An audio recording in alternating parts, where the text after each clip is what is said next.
Who'd have thought that such an innocent RPG could be so creepy when you look at it from the outside? Hello everyone, I'm the Hawkinator, and today I'm going to be counting down what I think to be the top 5 creepiest things in Pokemon. And I thought it would be only fitting for me to post this around the time of Halloween. But there are some rules.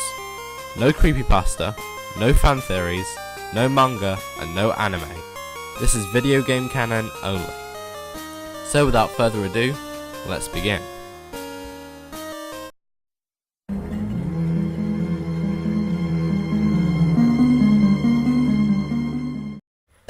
I'm going to start off this list by going back to Gen 1. Nope, it's not Lavender Town yet. I'm talking about the Missing Note glitch. Anyone who started with Red and Blue knew about this glitch, and out of all the other glitches in Gen 1, this one was always a favourite among fans. However, there was one thing those simple minds never knew was going to happen.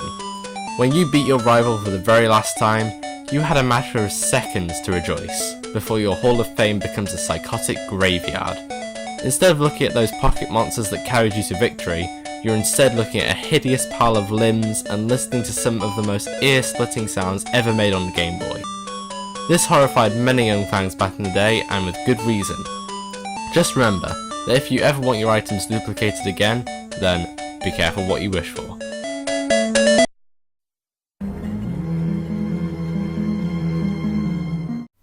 For those of you who saw my top 5 Pokemon games video, you'll probably remember me mentioning how creepy I found the Distortion world to be. I don't want to be a broken record and repeat myself, so instead I'm going to talk about Giratina. Now, believe it or not, Giratina was actually obtainable in the original Diamond and Pearl games, after you beat the champion. You need to go to a location called Turnback Cave. Most of the time, you'll just be faced with smashable rocks and admittedly creepy music, and then, whoa, what's this? Unfortunately, there really wasn't anything scary apart from that. But then came Platinum, and the first time we see Giratina in the game, he does this.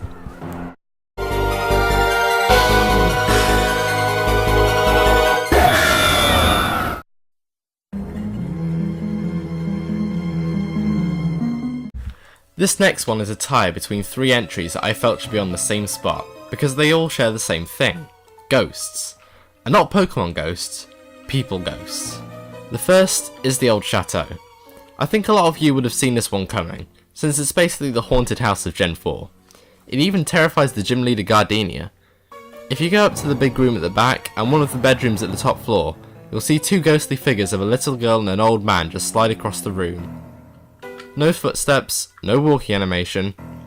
Are they levitating? Do they have wheels on their shoes? I don't know.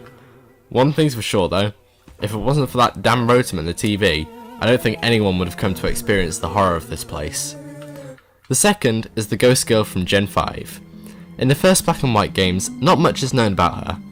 I remember the first time I saw her on the bridge. It shocked me at first, since I had already been on this bridge a few times and never before had I seen her. So I tried to go up to her, but whenever I did, she just disappeared. What happened? Did she just get pushed off the bridge? Is she teleporting? Well, it's all made clear in Black and White too. When journeying through Unova, chances are you missed the strange house, unless you followed that patch of grass or went through one of the cave exits in Reversal Mountain. And if you go in, guess what? More creepy music. Who'd have guessed? This definitely tells you that this is a place that you don't want to live in. Furniture will also move around every time you change floors, but the scariest part of the strange house is the ghost girl's monologue, as it actually shows her revealing to us how she actually died. Darkrai's horrendous nightmare. Ironic, considering that Darkrai never actually means any harm according to the Pokedex. And finally, we have the ghost girl from X and Y. I'd like to argue that this one is probably the scariest out of all 3 ghost girls, since Lumio City is probably the happiest place in Kalos, and therefore the place that you would least expect a ghost to appear.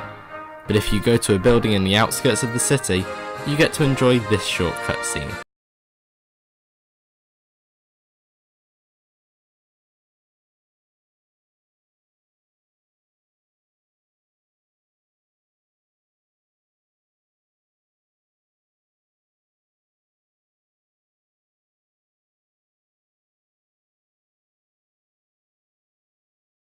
Once again, no walking animation, and it just begs the question, who is the one?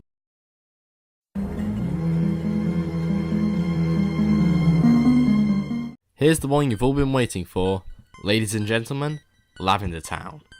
Let's be honest, when you first got Red or Blue, you all thought that Pokemon was this nice, cheery kids game. Nope! Lavender Town would like to prove you wrong. While most of Red and Blue was simply getting gym badges, finding a way through caves, etc., Lavender Town is basically the Pokemon graveyard. I don't even know where to begin. There's the dead White Hand, the crazy woman who wants blood, Blue's dead Raticate, and who could forget the extremely creepy music. I don't know how all of this could happen in just one town, but they did it, and it haunted fans ever since.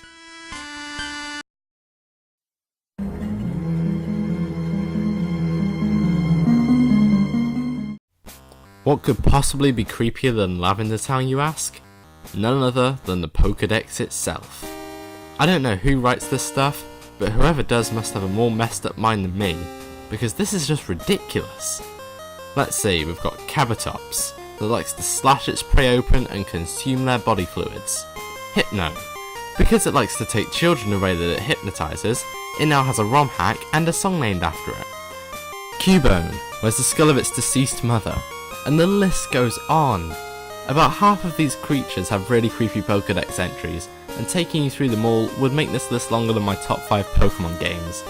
So I'll spare you the rest of the gory details and let you search it yourself, because if any younger kids out there get nightmares, I definitely don't want to be held responsible.